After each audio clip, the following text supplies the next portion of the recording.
The Oregon Territory in the 1840s was a land of merciless winters, towering pines, and endless forests that swallowed travelers whole. Snow arrived early that year, falling in thick sheets that erased paths and cabins alike, leaving only white silence behind. Settlers who had risked everything on the Oregon Trail found themselves trapped between frost and hunger, their wagons abandoned, animals dead, and spirits fraying under the oppressive cold. For most, survival depended on scraps, small game, roots dug from frozen soil, or the occasional fish pulled from a half-frozen river. For others, survival demanded something far darker. The Harrow family was never desperate. Thomas Harrow, a man broad-shouldered and cold-eyed, worked the land tirelessly, chopping firewood and hunting deer with a precision that belied desperation. Lillian, his wife, moved with a quiet, unnerving grace, tending the hearth and the children with a smile that was almost too sweet. Clara and Samuel, their pale and silent offspring, mirrored their parents' unnerving calm. Even in the harshest winters, when others gnawed on frozen roots or traded possessions for scraps, the Harrows' table groaned with meat, red, tender, steaming meat that smelled sweeter than venison, richer than elk, more succulent than rabbit. No one knew how. The first victims were travelers, men and women who camped too near the Harrows' homestead, seeking warmth or food. By morning, they were gone. Boots were left in the snow, knapsacks torn open, journals half-written fluttering among the pines. Low, dragging footsteps disturbed the quiet night.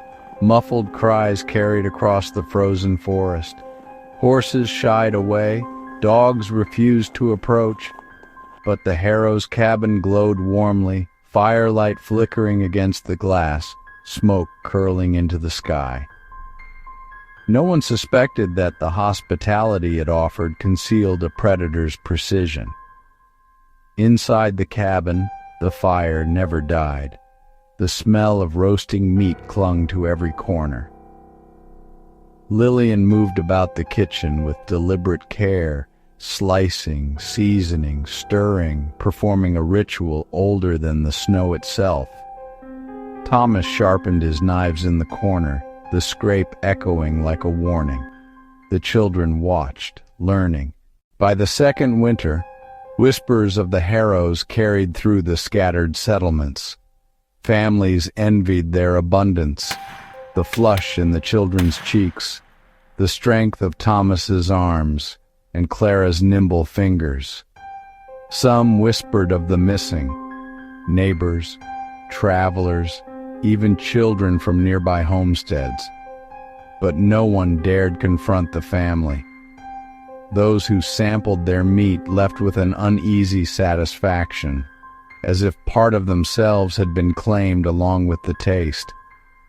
It was in the third winter that the story of the Harrows' victims became impossible to ignore. First, it was a hunter from the next settlement, Henry, who had come seeking firewood.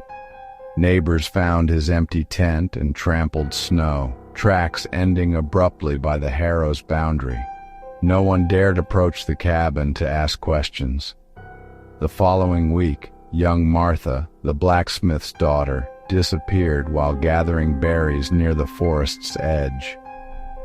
Her parents swore they had called to her, but only the wind responded.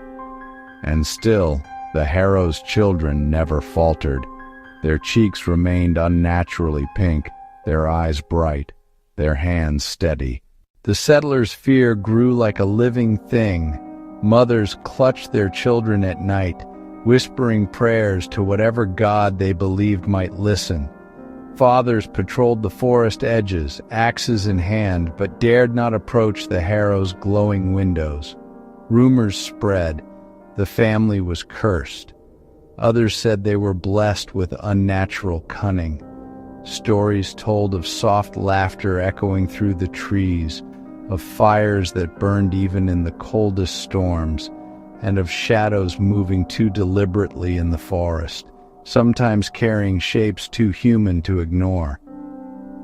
Inside the Harrows cabin, the truth was methodical and precise.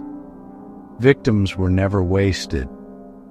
Lillian's hands were careful, almost reverent, as she prepared each one. Knives dulled and sharpened from bones were kept in dedicated drawers. Skulls, human and animal, lined shelves, trophies of winters past. Thomas watched over it all, patient, unflinching, the predator at the center of his domain.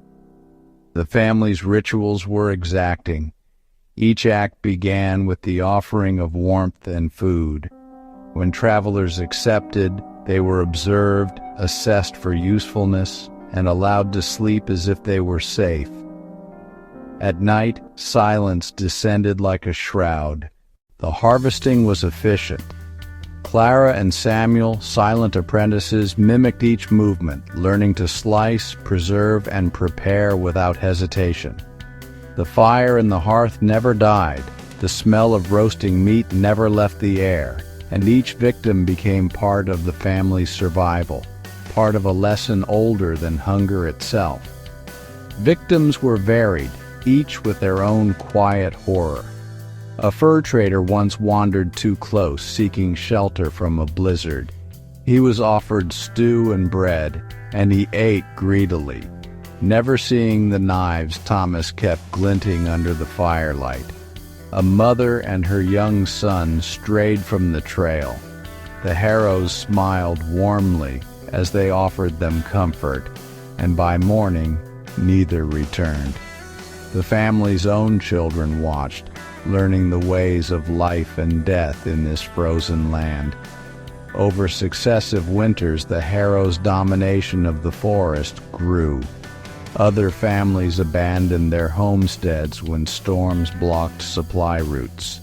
The Harrows remained, walking through snowdrifts to hunt deer, elk, and stranger flesh alike. Settlers spoke of the family in fearful reverence, never approaching but always listening, noting the smell of meat on the wind, the shadows flitting among the pines, the faint laughter that carried across frozen fields. By the fourth winter, the Harrows were more legend than family, a presence that seemed to transcend the land itself. Neighbors began to question the sanity of those who had survived encounters with the family. John, a widower who had spent a night at the Harrows cabin seeking refuge, returned weeks later in a state of quiet terror. He refused to speak, only shaking his head when asked what he had seen. His children would not approach the forest, convinced they could hear the whispers of the lost. Others claimed to glimpse Clara and Samuel in the shadows at night, knives in hand, their eyes gleaming with unnatural intent, as if the children themselves had become something beyond human. The Harrows' philosophy was simple: survival required surrender. Thomas never permitted hesitation. Lillian never displayed fear. They taught their children that cruelty, when applied with precision, was as necessary as fire, shelter, or food. And so, when winter descended, they did not merely endure, they thrived. By the sixth winter, their legend was complete. Settlers told stories of a family that thrived while others starved, that burned brighter than the frost, that laughed softly over the crackle of the fire even as the wind carried cries from the lost. Travelers avoided the area entirely. The forest itself seemed to bow to them, snow parting silently under their steps. And the Harrows waited, always waiting, firelight reflecting on knives, eyes gleaming in the dark, children learning, listening, growing into the next generation of predators. In the silent nights, when the snow fell thick and muffled every sound except the wind through the pines, the Harrows sat by their fire, knives gleaming, eyes bright, and waited for the next to come close enough to taste.